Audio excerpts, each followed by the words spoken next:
Hello everyone, কেমন আছেন সবাই? সবাইকে স্বাগত জানিয়ে শুরু করতে যাচ্ছি চাকসু উপলক্ষে প্রতিক্ষণের নিয়মিত আয়োজন আপনাকে কেন ভোট দিব এর ৬ষ্ঠ পর্ব।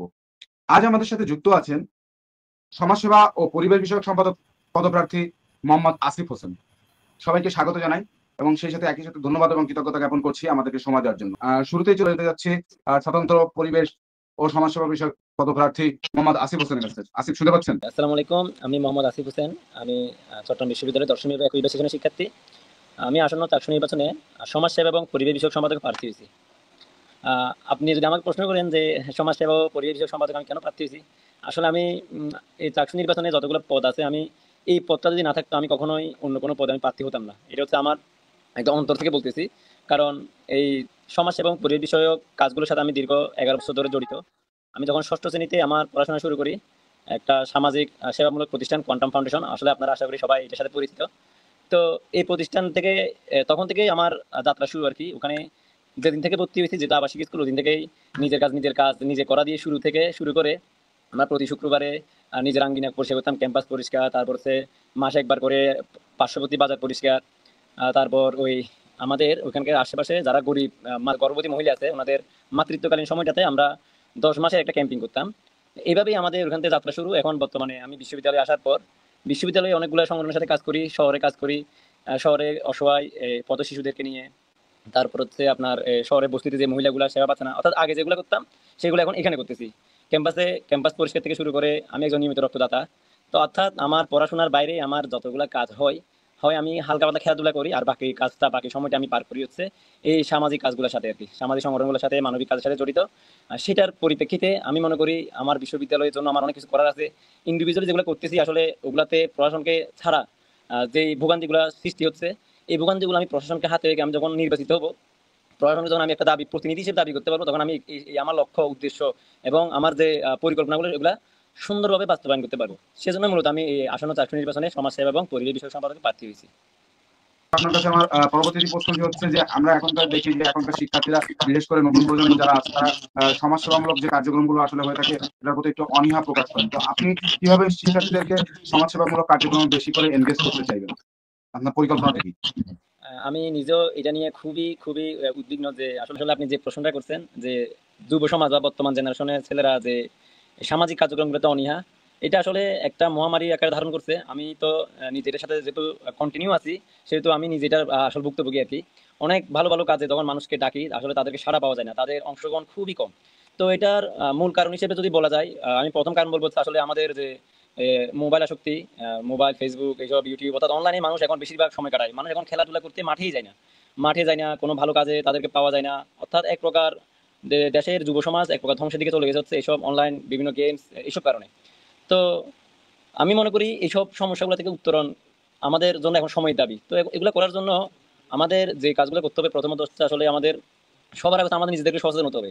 নিজেদেরকে সচেতন হয়ে আমাদের যে জেনারেশন যারা আসলে বিফলে চলে যাচ্ছে, তাদেরকে আমাদের যে কাউন্সিলিং করাইতে হবে। কাউন্সিলিং করে করে বিভিন্ন জায়গায় বিভিন্ন প্রোগ্রাম দিতে হবে। প্রথমে অংশগ্রহণ কম হবে, ধীরে ধীরে বাড়বে, কিন্তু আসলে একসাথে তো সবগুলো পাওয়া যাবে না। কারণ যেহেতু আপনি একটা জিনিস খেয়াল করলে দেখতে পাবেন, আসলে মানুষ নিঃস্বার্থে এখন মানুষ খুবই কম কাজ করে। স্বার্থ ছাড়া মানুষ খুব একটা আসলে কাজে আগায় না। আমরা তো আপনি লক্ষ্য করলে দেখবেন, আজকে যদি আপনি কাউকে কোনো একটা ভালো কাজ অফার করেন যে আসো আমরা এটা করি, কিন্তু কেউ যাবে না। আজকে যদি আপনি কাউকে একটা বিরিয়ানি দেন যে আসো এখানে বিরিয়ানি দিব, সবাই যাবে। কিন্তু পার্থক্যটা কোথায়? পার্থক্যটা হচ্ছে কোনো কিছুর বিনিময়ে আমি কি একটা পাচ্ছি, ওটা কিন্তু সাময়িক। আমি বিনিময়ে যে বিরিয়ানি পাচ্ছি, এটা কিন্তু সাময়িক। কিন্তু আমি যদি আজকে বলি যে আসো আমরা এই কাজটা করি, এই কাজটা করলে আমরা সোয়াব হবে, ওরা কিন্তু হাসে। মানে মানুষ এটাকে অন্যভাবে নেয়। তো এগুলো আসলে আস্তে আস্তে আমাদের ডে বাই ডে একের সাথে, যেমন আমি যার সাথে মিশি, সে যদি অসামাজিক হয়, সে যদি কোনো কাজকর্মে না যায়, তাহলে তার প্রভাবটা আমার কাছে পড়বে। আর আমার সাথে যে ছেলেটা মিশে, সে যদি দেখে যে কিরে এই ভাইটা তো সকালে এটা করতেছে, সকালে ওইটা করতেছে, ভালো কাজগুলো করতেছে, ও ধীরে ধীরে ও নিজেও চেঞ্জ হয়ে যাবে। তো এগুলোর জন্য আমাদের আসলে সৎসঙ্গ অনেক দরকার। সৎসঙ্গ, সামাজিক সংগঠন, এগুলোর সাথে আমরা যত বেশি জড়িত থাকতে পারবো, ততই আমরা এইসব নেতিবাচক দিকগুলো থেকে বেরিয়ে আসতে পারবো এবং অন্যদেরকেও এটাতে উৎসাহিত করতে পারবো। জি, আমরা দেখতে পাচ্ছি আমাদের ক্যাম্পাসে প্রচুর পরিমাণ প্লাস্টিক দূষণ হয়ে থাকে। আমাদের ক্যাম্পাসে কোনো টেকসই আবর্জনা ব্যবস্থা নাই। আমরা যদি দেখি যে ৫ বছর আগে আমাদের ক্যাম্পাসটা যেমন সবুজায়িত ক্যাম্পাস ছিল, এখন নানা কারণে সেটি নাই। নতুন স্থাপনা নির্মাণ হচ্ছে। তারপরে বন্যপ্রাণীর যে অভয়ারণ্যের ব্যাপারটা আমাদের এখানে দেখা যেত, এখন আমরা সেই বিচিত্র প্রজাতির বন্যপ্রাণী এখন তেমন দেখতে পাই না। এর বাইরে যদি বলি প্রচুর পরিমাণ নানাভাবে সেটা অনুমতি নিয়ে হোক বা অননুমতি সাপেক্ষ হোক, আমাদের ক্যাম্পাস থেকে প্রচুর পরিমাণ ডিফরেস্টেশন হচ্ছে। তো এইসব নিয়ে আপনার ভাবনা কি? আপনি কিভাবে এই ব্যবস্থাগুলো পরিবর্তন আনতে চাচ্ছেন? ধন্যবাদ ভাইয়া।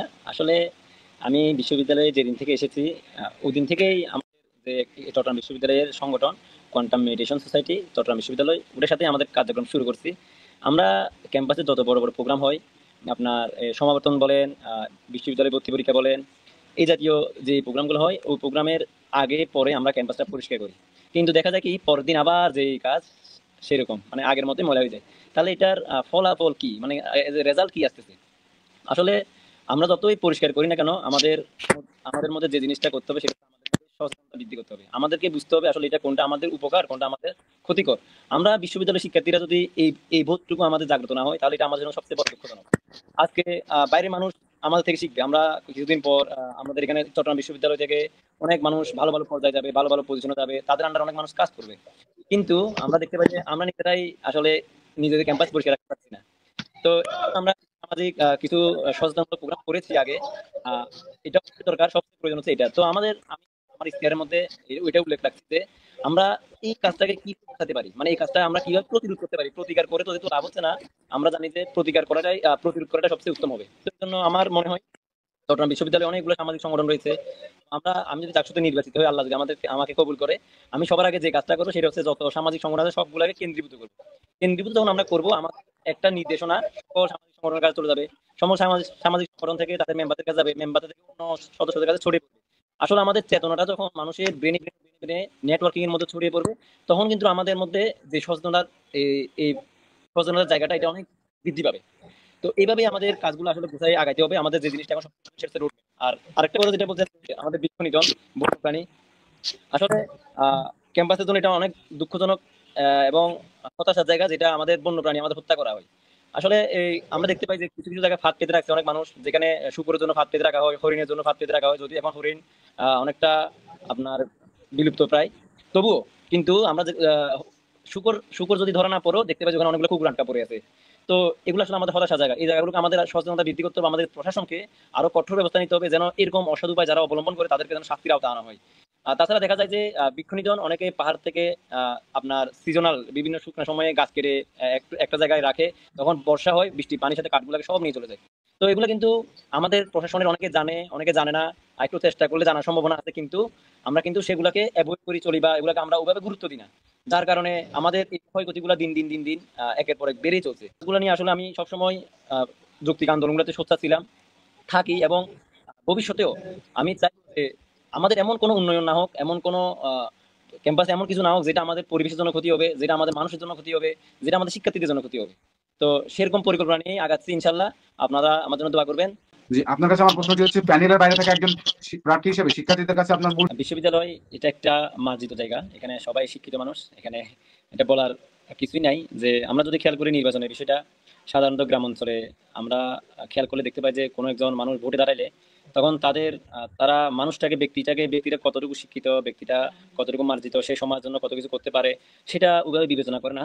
তারা কিন্তু কোনো একটা রাজনৈতিক মতাদর্শের দিকে বেশি ঝুঁকে পড়ে। সে যে কোনো দলের হোক না কেন, যদি তার দলের লোক হয়ে থাকে, সে শিক্ষিত হোক অশিক্ষিত হোক, সে আমার জন্য কিছু করুক না করুক, আমি তাকে ভোট দিবে, এই একটা টেন্ডেন্সি গ্রাম অঞ্চলে দেখা যায়। কিন্তু আমি বিশ্ববিদ্যালয়ে একটা জিনিস লক্ষ্য করেছি যে আমি আহ, যদিও আমাদের বিগত নির্বাচনগুলোতে দেখতে পাচ্ছি যে ডাকসু ওখানে আহ, ঠিক আছে, ছাত্র শিবির বিশাল ব্যবধানে জয়লাভ করেছে। কিন্তু একটা জিনিস আমি চট্টগ্রাম বিশ্ববিদ্যালয়ের প্রচার প্রচারণার সময় একটা জিনিস লক্ষ্য করেছি যে না, সকল শিক্ষার্থীদের মধ্যে একটা সবার থেকে যে একটা মতামত জানার আগ্রহ, যে ভাই আপনি কি করতে চাচ্ছেন, আপনি আমার জন্য কি করতে পারবেন, বিশ্ববিদ্যালয়কে আপনি কি দিতে চাচ্ছেন, এটা জানার আগ্রহ। এই বোঝা যাচ্ছে না আসলে আমাদের শিক্ষার্থীরা অনেক সচেতন। তারা চায় যে কোনো দলের মতাদর্শই হোক না কেন, যে স্বতন্ত্র হোক না কেন, তার আসলে লক্ষ্য উদ্দেশ্য সে কি আসলেই এখানে ক্যাপাবল কিনা সেটা তারা জানার চেষ্টা করতেছে। আমিও সেগুলাই আহ, পাচ্ছি। আমি যখন মানুষের ধারে ধারে যাচ্ছি, মানুষকে বলতেছি আমার ইশতেহারগুলা, আমার লক্ষ্য উদ্দেশ্য, আমার অভিজ্ঞতাগুলো শেয়ার করতেছি, আমি তাদের জন্য কি করতে চাই, বিশ্ববিদ্যালয়কে আমি কি উপহার দিতে চাই, তারা খুব সুন্দরভাবে সাড়া দিচ্ছে, তারাও অধীর আগ্রহ দেখাচ্ছে আমাকে। ইনশাল্লাহ আমি মনে করি তাদের আগ্রহের জায়গাটা আমি ইনশাল্লাহ পূরণ করতে পারবো।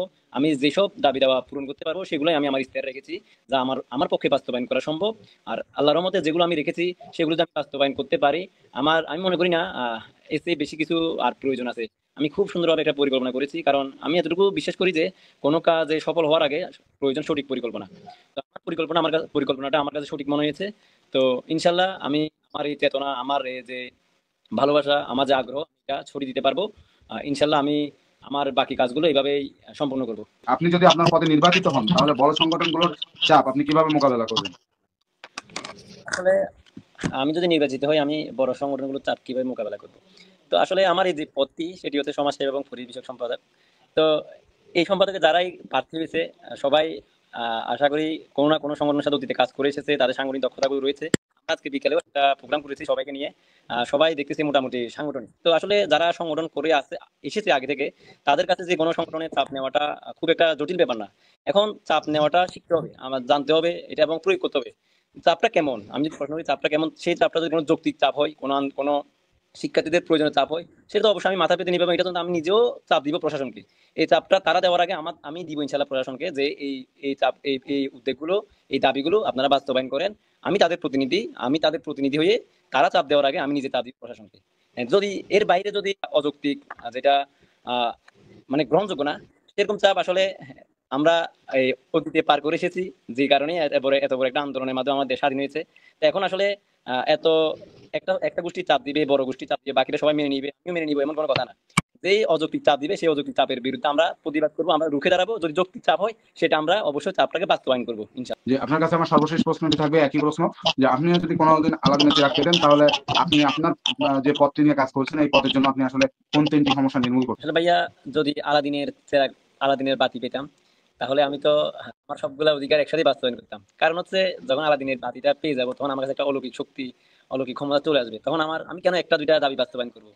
যদি আমার পক্ষে আমার ক্যাপাসিটি থাকে যে একসাথে সবগুলো বাস্তবায়ন করা, আমি সবগুলোই বাস্তবায়ন করবো। যে আমার শিক্ষার্থীদের প্রয়োজন, আমাদের জন্য প্রয়োজন, আমাদের অধিকার, যেটা আমাদের বাস্তবায়ন করতে দীর্ঘদিন লাগতো, সেটা যদি আমি অল্প সময়ের মধ্যে করতে পারি, তাহলে তো আমি কখনো দেরি করবো না। অবশ্যই আমি একসাথে একই সময় খুব দ্রুতই সবগুলো বাস্তবায়ন করবো। জি, ধন্যবাদ আপনাকে। দর্শক, এরই সাথে শেষ করছি আমাদের আজকের আয়োজন।